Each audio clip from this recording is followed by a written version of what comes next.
...24 Mart 2008 Ankara Beysükent. Saat sabaha karşı 04. Planlamacılar sitesinin sessizliğini genç bir kızın komşu kapısına indirdiği yumruklar ve attığı çığlıklar böldü. Annem parçalandı. İçeri girenlerin karşılaştığı manzara bir yatak odası dolusu ve boğazı kesilmiş bir tıp profesörüydü.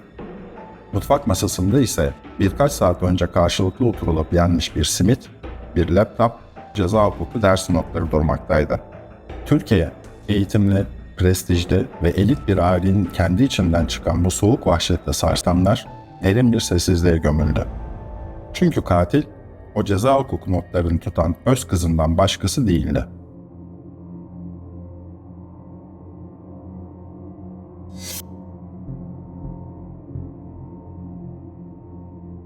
Profesör Doktor Ayşe Olcay Tiryaki, Ankara Üniversitesi Tıp Fakültesi Dekan Yardımcısıydı. Dışarıdan bakıldığında mesleğine aşık, sabah 7.30'da mesaiye başlayan, şirin ve sempatik bir bilim kadınıydı. Ancak bu parıltılı maskenin arkasında çocukluğundan devraldığı ağır travmaların gölgesi vardı. Üniversite mezunu olmasına rağmen ömrü boyunca kendisine kabus yaşatan alkolik bir babayla büyümüştü. Hazine avukatı annesi Lütfiye Kalabal, haklı sebeplerle eşini 1990'ların sonunda boşamıştı. Olcay Hanım, 1981 yılında aynı okulda görev yaptığı meslektaşı, genel cerrah Profesör Doktor Semih Aydıntuğ ile evlendi. Semih Bey'in anlatımıyla Olcay Hanım, çocukluğunun hıncını taşır gibi kara bir öfkeye sahipti. Öfkelendiğinde gözü hiçbir şey görmez, evdeki kuralları hem kendine hem çevresine karşı birer kırbaç gibi kullanırdı. Bu evlilikten 6 yıl sonra 1987 yılında Olcay Hanım'ın düşük tehlikesi nedeniyle 7 ay boyunca yatağından hiç kıpırdamadan ölümü göze alarak dünyaya getirdiği kızları Başak doğdu. Ancak her ikisi de tıp profesörü olmalarının getirdiği yoğun mesai yüzünden çocuklarına zaman ayıramadılar. Gece 11'den önce eve gelemiyorlardı. Başak, emekli öğretmen olan babaannesi Sabahat ve dedesi Vahap Bey'in yanında büyüdü. Büyük ebeveynlerin sevgisi büyüktü. Ama Başak'a bir anne, baba gibi sınır çizemiyor, kural koyamıyorlardı. Kırılma çok erken yaşta, o parıltılı evin sessizliğinde başladı. Başak henüz 4 yaşındayken, geceleri kabuslarla bölünen ağır bir uyku bozukluğunun pençesine düştü. Baba Semih Bey, tehlikeyi sezmişti. Küçük kızın zaman kaybetmeden uzman bir çocuk psikiyatristine götürülmesi için evde sürekli ısrar ediyordu. Fakat karşısında kibirle örülmüş profesyonel bir duvar buldu. Anne Olcay Hanım, geçmişte 3 yıl boyunca psikiyatri asistanlığı yapmış, başarılı bir klinisyendi. Eşinin tıbbi yardım alma baskısına müthiş bir öfkeyle set çekti.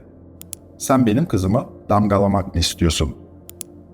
Semih Bey'in sonradan anlatacağı üzere çevredeki diğer psikiyatrist meslektaşları bile Olcay Hanım'ın bu şiddetinden çekindikleri için araya girip duruma müdahale edemediler.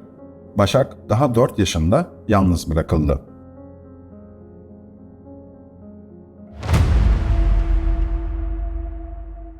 Başak lise çağına geldiğinde evdeki anne baba kavgaları artık fiziksel bir savaşa dönüşmüştü. Olcay Hanım öfke krizlerinde eline ne geçirirse Semih Bey'e fırlatıyor, evde kenarı kırık olmayan tek bir eşya bile kalmıyordu. Bu öfke babadan çocuğa da yöneliyor, Başak da annesinin hakaretlerine maruz kalıyordu. Başak korku ve endişe içinde köşesine çekilip bu savaşın bitmesini bekleyen bir çocuktu. Başak'ı en deli eden şey ise annesinin 2 ayrı kişilik sergilemesiydi. Olcay Hanım telefon çaldığında birden dünyanın en nazik, en sıcak insanına dönüşüyordu ve Başak'ı kızdıran, annesinin kara öfkesini kopyalamasına neden olan esas nedenlerden biri de buydu. 2004 yılında beklenen oldu. Semih Bey'in eşine kendi yataklarında ihanet etmesiyle aile tamamen çöktü. Olcay Hanım, Türk Kadınlar Birliği Başkanı olan başarılı avukatı Semra Kendirci aracılığıyla sancılı bir dava açtı.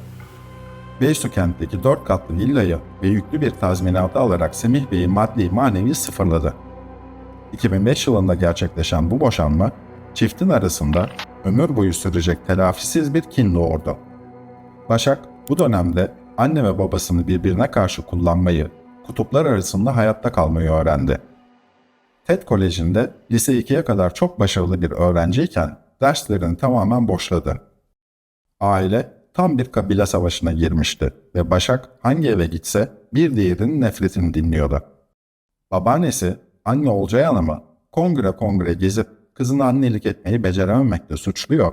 Emekli hazine avukatı olan anneannesi Lütfiye Hanım ise Başak'a bir torun gibi değil, eski damadının annesine karşı doldurulmuş kızı gözüyle bakıyordu. Boşanmanın ardından baba Semih Aydıntuğ, ailesinin evinde Başak ile birlikte yaşamaya başladı. Anne Olcay Tiryaki'ye göre baba Semih Aydıntuğ ve babaanne Sabahat, kızı Başak'ı kendisine karşı dolduruşa getiriyordu. Babaya göre ise anne ile aynı üniversitede çalıştıkları eğitimci arkadaşları Başak'ı kendisinden soğutmaya çalışıyordu. 2006 yılında babası başka bir kadınla evlenince Başak için sığınacak baba evi de kalmadı. Anne Olcay Hanım Başak'ı en zayıf yerinden vurdu. Baban yeni karısından çocuk yapacak. Sen ortada dımdızlak kalacaksın. Başak annesinin, anneannesinin, babaannesinin evleri arasında mekik dokuyor ama hiçbirine evim diyemiyordu. Odam yok, yatağım belli değil diyerek adeta kıvranıyordu. Semih Aydıntuğ ise sonradan biz zaten çocuk yapmamayı kararlaştırarak evlendik diyecekti.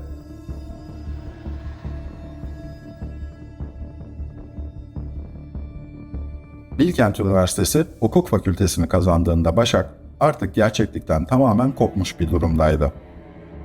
Kim olduğuna, nasıl bir insan olmak istediğine karar veremiyor, okuduğu kitaplardaki karakterlerin içinde kayboluyordu. Başak, bu ağır kimlik bunalımını dış dünyada absürt illüzyonlar ve maskeler arkasına saklanarak aşmaya çalışıyordu. Giyimine, lüks tüketime ve makyaja takıntılı hale geldi. Saçını yaptırmak için annesinden tek seferde 1000 YTL istiyor, annesinin haftada 200, babasının ise 500 YTL harçlık vermesine rağmen bu paralar ona yetmiyor, sağa sola borçlanıyordu.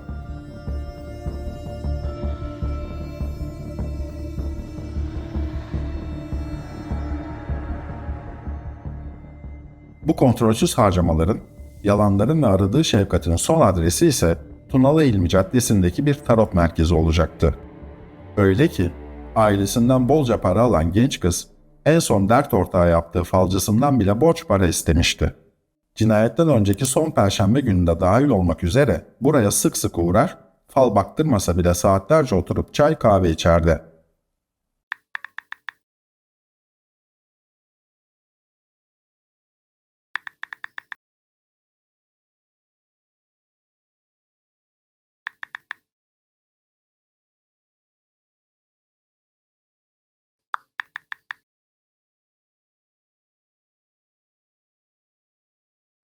Merkezin sahibi Aslı Şenses, Başak'ı ağırbaşlı ve sevecen biri olarak tanımlıyor ve şöyle anlatıyordu. İlk geldiğinde yanında teyzesinin kızı olarak tanıttığı biri vardı.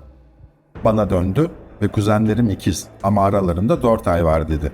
Duyduklarıma inanamadım. Ama o kadar hanımefendi, o kadar ağırbaşlı ve aklı başında bir görünümü vardı ki psikolojisinin bozuk olabileceği aklımın ucundan bile geçmedi. Yalnızdı, sevgisizdi. Evim olsun, mutlu bir yuvam olsun, çocukluğumda hiç mutlu olamadım diye özenerek anlatırdı. Ama aynı zamanda kız arkadaşlarından nefret ettiğini söyler, durmadan boş kağıtlara tekinsiz şekiller karalardı.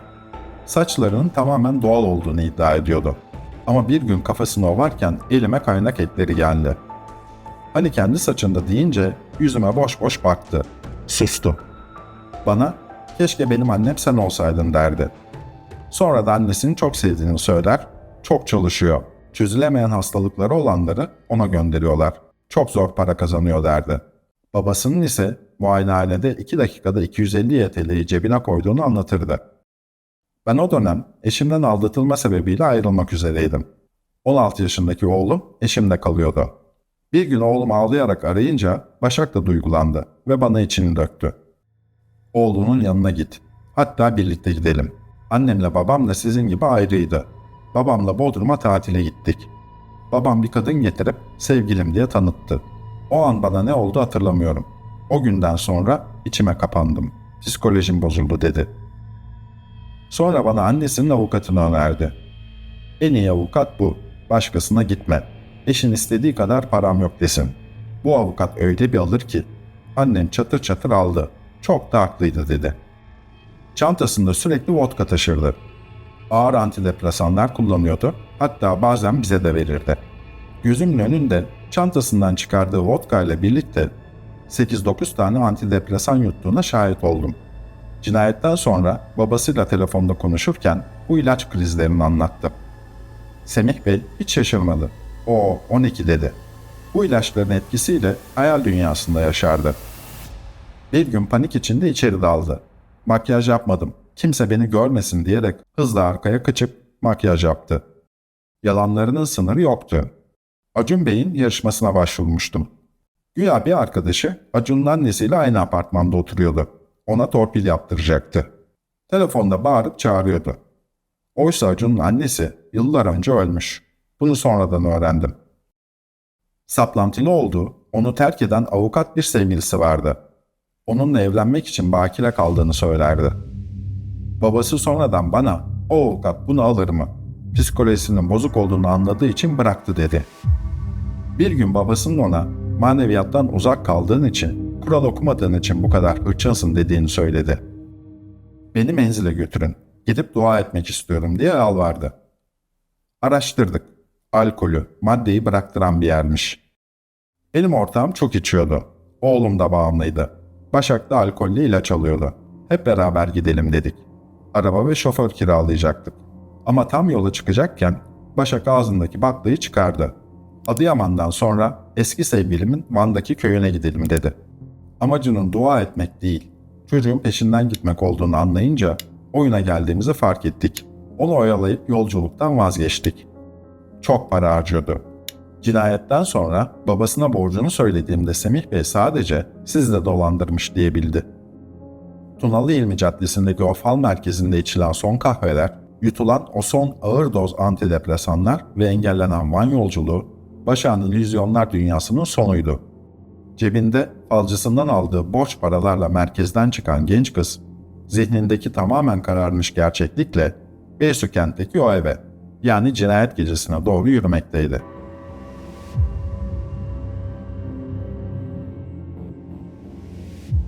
Başak'ın içindeki bu büyük patlama birdenbire olmamıştı. Olcay Tiryaki kızını 2005 yılı itibariyle psikiyatra götürmeye başlamıştı. Başak'ın cinayetten çok önce yapılan psikiyatrik değerlendirmesindeki notlar şu şekildeydi. Ocak 2005. Anne babaya çok bağımlı. İyi niyetli şeyler yaptıktan sonra mutlaka kendine zarar veren şeyler yapıyor. Başak kendini muhteşem görüyor. Mart 2005. Aileye aşırı bağımlı. Anneye kızgın. Nerede kalacağını bilmiyor. Babaanne ve dedeyle birlikte kalıyor, seneye babasının yanına taşınmayı planlıyor. Annesinin onu anlamadığını, kendisinin de annesine zarar verdiğini söylüyor. Geceleri uyuyamadığında ilaç alıyor. Çok mükemmeliyetçi olmaktan yakınıyor. Meslek seçimi konusunda hala kararsız. Nisan 2005. Geceleri biri beni izliyor diye uyanıyor. Dedesini kaybetmekten korkuyor. Onu kaybetmek çok acı verecek. Onun yerine kendimi küçük küçük acılar vererek alıştırıyorum. Aşılama gibi diyor. Önceki görüşmede kendisinin boğazını kesme teşebbüsü olduğundan söz etmişti. Annesi bunu doğruladı. Annesine dikkatli olması konusunda uyarıda bulunuldu. Temmuz 2007. Başka bir psikiyatr. Randevuyu annesi aldı.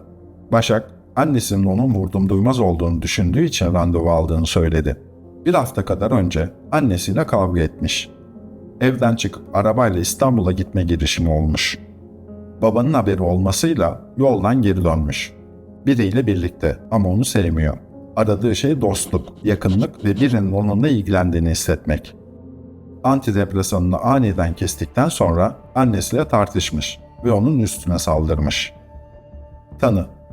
Hasta çok mantıklı konuşuyor ve kendisinin çok farkında. Ancak belirgin, duygusal oynamalar yaşıyor. Bazen düşünmeden davrandığını, sonra yaptıklarından çok pişman olduğunu söylüyor.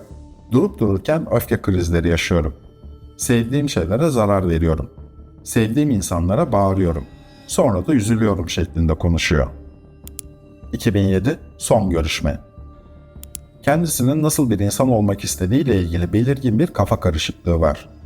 Dürüst ve iyi bir insan olmak istediğini ama iyi niyetli davrandığında da insanların onu enayi yerine koyacağını düşünüyor. Nasıl biri olduğuna karar veremediğinde depresyona giriyor. Hem anneyi hem babayı suçluyor. Dış görünüşüne aşırı önem veriyor.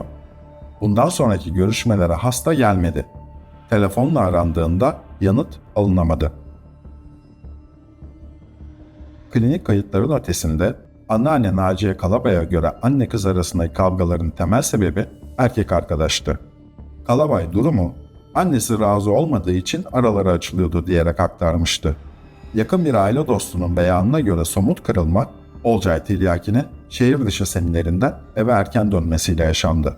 Kızını evde bir erkekle yatakta yakalayan Olcay Hanım bu olayın ardından Başak'ın ev anahtarını geri aldı ve yakınlarına "Vereyim de evi umumhaneye mi çevirsin?" dedi. Bu baskını anneanne Naciye Karabay da doğruladı.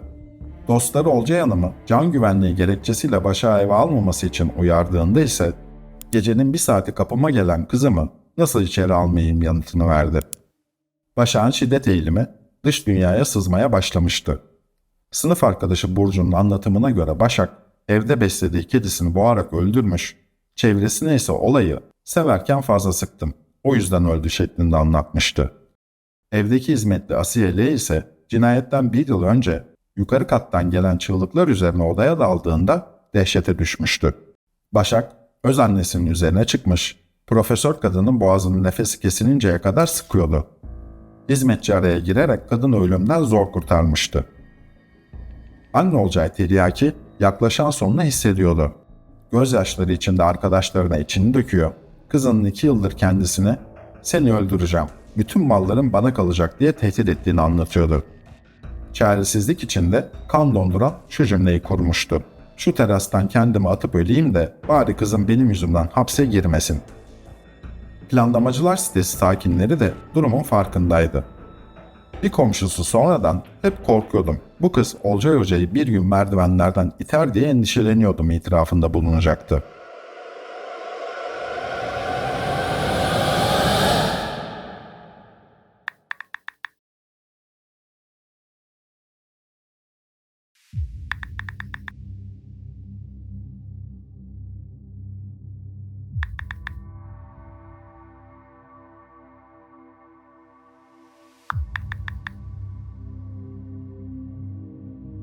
Olcay Hanım o sabah Erzurum'daki bir kongreden dönmüştü. Başak'a ulaşamadığı için babaanne Sabahat Hanım'ı aradı. Karşılaştığı sitem netti. "Sürekli meşgulsün. Otur da biraz kızına annelik et."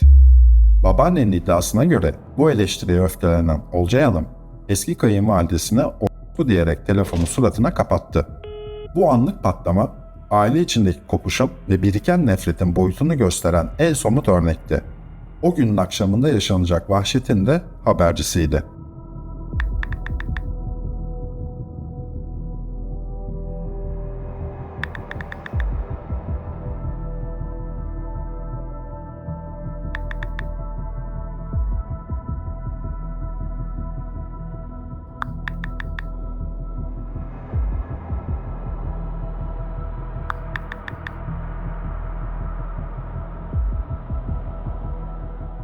Tarih 23 Mart 2008'i 24 Mart'a bağlayan geceye geldiğinde gerilim zirvedeydi. Anne ve kızı evin ikisinin de en sevdiği yeri olan mutfakta oturuyorlardı. Masada öğlen aldıkları simitten atıştırıyorlardı. Pek konuşmuyorlardı. Olcay Hanım bilgisayarda çalışırken Başak ceza hukuku sınavı için notlar çıkarıyordu.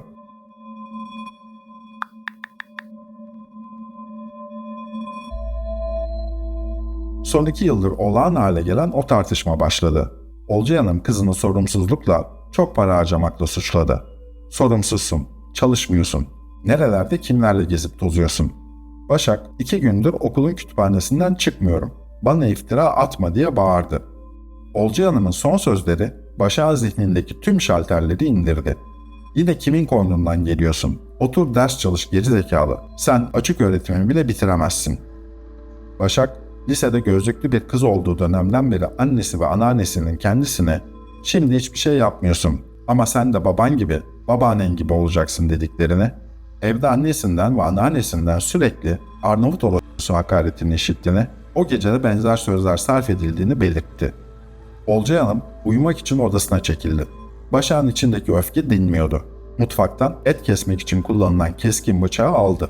Annesinin odasına girdi ve henüz uyumamış olan kadına saldırdı. Kısa bir boğuşma yaşandı. İkisinin de elleri kesildi. Olcay Hanım yatağa düştü. Başak bıçağı annesinin boynuna sürerek onu orada öldürdü. Ardından terastaki odasına çıktı. Bıçağı kendi boğazına ve ensesine götürdü. Birkaç denemenin ardından durdu. Kendini öldürmekten vazgeçti. Ben de ölürsem annemin soyu tükenecek diye düşündü. Daha sonra durmasının nedenini annemin bir üvey kardeşi var ama onun da çocuğu yok diye düşündüm diye açıklayacaktı. Okuduğu polisiye romanlardaki gibi kusursuz bir plan yapmaya çalıştı. En alt kata indi. Kan bulaşmış Titan'ı deterjanlı kovaya bastı. Suya koydu. Pencereleri kontrol etti. Eve hırsız girdi süsü vermek için koşarak komşunun kapısını yumrukladı. Jandarma geldiğinde ne kapıda ne de pencerede bir zorlamaya rastlamadı. Başak gözaltına alındı ve suçunu itiraf etti. Ancak en ürpertici sahne cinayet sonrasında komşu Hacı Güler'in gözleri önünde yaşandı. Baba Profesör Doktor Semih Aydıntuğ olay yerine geldiğinde kızıyla karşılaştı. Başak sakindi. Ne ağladı ne babasına sarıldı. Babası da kızına sarılmadı. Semih Bey lütfedip annene ne oldu, nasıl oldu diye bile sormadı. Sadece kızın yaralı elini muayene etti ve Gata'ya götürelim. Bizim hastanede sorun çıkar şimdi dedi. Baba Semih Bey eski eş için üniversitede düzenlenen cenaze törenine katılmadı. O sırada Sincan cezaevinde Başak'a iç çamaşırı götürmekle ve yaralarına pansuman yapmakla meşguldü. Bu durumu kızım yeni eşimle çok iyi anlaşıyordu. Birlikte tatillere gidiyorduk. Cenazede gözyaşı döken öğretim üyelerinin Olcay'ı doldurması yüzünden kızımla tekrar aramız açılmıştı. Cenaze merasimine yetişemedim. İyi de oldu. 1980 yılından beri aynı kurumdayım. Kim yalan ağlıyor, kim gerçekten çok üzgün biliyorum. Yalancıları görmemiş oldum böylece. Ben bir baba olarak kızımla ömrüm yettiği kadar ilgileneceğim. Olcay'ı geri getiremem. O, zaten eserleri, yetiştirdiği öğrenciler ve devlete yaptığı hizmetlerle her zaman hatırlanacaktır diyerek açıkladı. Babaanne Sabahat Hanım ve baba tarafı mahkemede gelinlerin asabiyetinden ve ilgisizliğinden bahsetti. Karşı cephede ise tek başına emekli hazine avukatı olan anneanne Lütfiye Hanım vardı. Bir avukat tutmuş, öz torununun en ağır cezayı alması için davaya müdahil olmuştu. Ayşe Olcay Tiryaki'nin davası Ankara 6. Ağır Ceza Mahkemesi'nde görülmeye başlandı. Başak Aydıntuğ ilk duruşmada annesinin sadece kendisine görünen başka bir şahsın öldürdüğünü iddia etti. Lise 2. sınıftayken depresyondaydım. Antidepresan kullanıyordum. O dönemlerde koşu için Anıttepe'ye gidiyordum. Orada adını bilmediğim biriyle karşılaştım. Bana adım önemli değil diyordu. Beni içinde bulunduğum ruhsal durumdan kurtarmak için geldiğini söylüyor ve telkinlerde bulunuyordu. Bugüne kadar da yanıma gelmeye devam eden şahıs, koşunun hayatın bir provası, hayatın ise acı çekmek olduğunu anlatıyordu. Ben koşunun vücudu güzelleştirdiğini de düşündüğüm için kalçalarımı tırmalayarak beni cezalandırdı. Annem kalçamdaki kesikleri gördüğü zaman ona bu kişiden bahsettim. Annesinin olay gecesi hakaretlerine tepkisiz kaldığı için bu şahıs tarafından tebrik edildiğini söyledi ve devam etti. Kendimi daha sonra merdiven başında otururken buldum. Koşarken tanıştığım şahsı da annemin yanında gördüm. Beni gören şahısla bir süre boğuştuk. Boğazım dışındaki yaralar bu sırada oldu.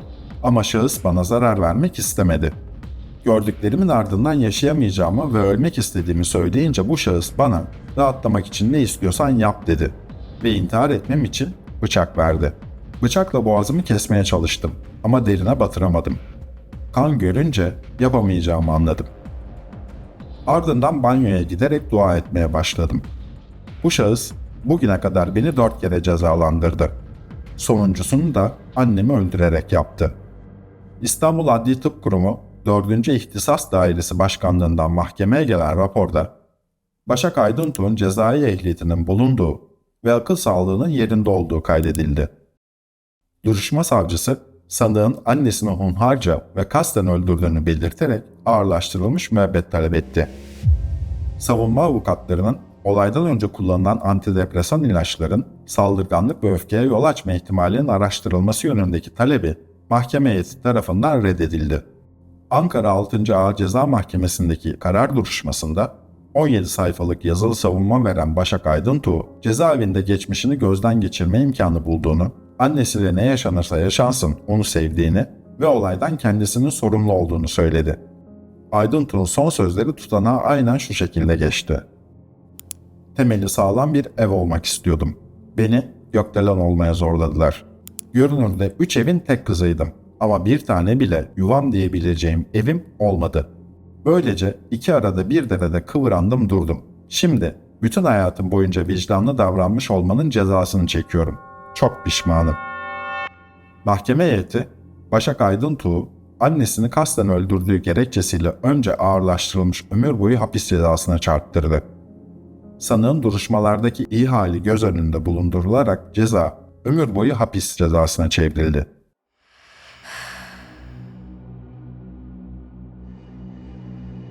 Cezaevine sevk edilirken kameralara saçları örgülü ve tam makyajlı yakalanması basının ona psikopat, ruh hastası canavar manşetleri atmasına neden oldu.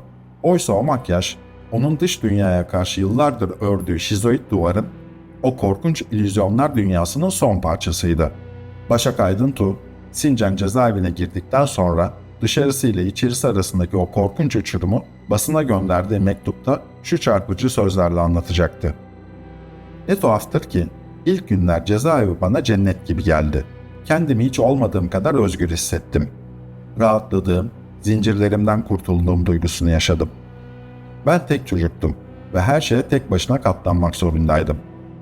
Duygularımı, acılarımı paylaşacak birileri olsaydı belki o denli bunalmaz, boğulmazdım. Bilmiyorum, anlatamıyorum. Eğitim adına, ders adına, bilim adına bir yerlere ve birilerine yararı olacaksa bütün bunları ve daha fazlasını yazmak isterim. Annem babam bana ihtiyacım olan sevgiyi hiçbir zaman vermediler. Ben de onları sevmedim. Onların beni sevdiklerine de hiçbir zaman inanmadım. Başak'ın kendi ifadesiyle Sincan cezaevi dışarıdaki o bitmeyen baskıdan ve aidiyetsizlikten daha katlanılabilirdi. Başına koyacak tek bir yatağının bile olmadığını söylerken aradığı o durağanlığı ironik bir şekilde dört duvar arasında bulmuştu. Bu trajedinin sonu arkada hayatını bilime adamış bir tıp profesörünün cansız bedeni ve ömrünün geri kalanını o hücrede tüketecek olan 21 yaşındaki bir hukuk öğrencisi oldu. 2008'deki o kanlı geceden geriye sadece Semih Bey kalmıştı. Eski eşi mezarda, tek kızı ise Sincan cezaevindeydi. Yıllar boyu o büyük yıkımın tortusuyla yaşadıktan sonra takvimler 3 Eylül 2020'yi gösterdiğinde Çankaya'daki evinde bu trajedinin son perdesi açıldı. Saat 22.30 sıralarında o saygın profesör elinde bir tabanca ve pompalı tüfekle balkona çıktı ve karanlığın içine rastgele ateş etmeye başladı. Çankaya sokakları bir anda panik ve namlu sesleriyle sarsıldı. Gelen ilk polis ekiplerinin ikna çabaları sonuçsuz kaldı. Semih Bey durmadı. Bu kez sokaktaki boş polis araçlarını ve sivil arabaları kurşun yağmuruna tuttu. Bölgeye özel harekat polisleri sevk edildi. Profesörün dairesi tam 7 saat boyunca ağır bir kuşatma altında kaldı. Semih Bey sabaha karşı teslim olduğunda arkasında alkol kokan darmadağın bir ev bıraktı. Polis içeri girdiğinde ürkütücü bir manzarayla karşılaştı. Profesör elindeki bir dağcı kazmasıyla evdeki bütün eşyaları tek tek kırıp parçalamıştı. Emniyetteki ifadesinde kurduğu cümleler yıllar önce kızının mahkemede sığındığı hatırlamama beyanının neredeyse aynısıydı. Şöyle diyordu: "Evde tek başımaydım. Yaşanan olayları neden ve ne şekilde yaptığımı psikolojik sorunlarımdan dolayı hatırlamıyorum. Hiçbir yeri kasıtlı olarak hedef almadım. Bunu yaparken kendimde değildim. Psikoloji, son zamanlarda koronavirüs nedeniyle kaybettiğim hastalarım ve meslektaşlarımı üzülmem nedeniyle bozulmuştu. Pişmanım." Nöbetçi mahkeme Semih Aydıntuğ'u adli kontrol şartıyla serbest bıraktı. Yıllar önce daha 4 yaşındaki kızının uyku krizlerinde tedavi almasını istemesine rağmen eşinin damgalanma duvarını aşamayan, sonrasında ise kızının ağır ilaç krizlerini öğrendiğinde "O 12" diyen adam, en sonunda elinde dağcı kazması ve silahlarla kendi cinnetinin başrolü oldu. Geride ise Ankara'nın elit caddelerinde başlayıp kanla, cezaevi duvarlarıyla ve balkondan sıkılan kurşunlarla biten un ufak olmuş bir aile kaldı.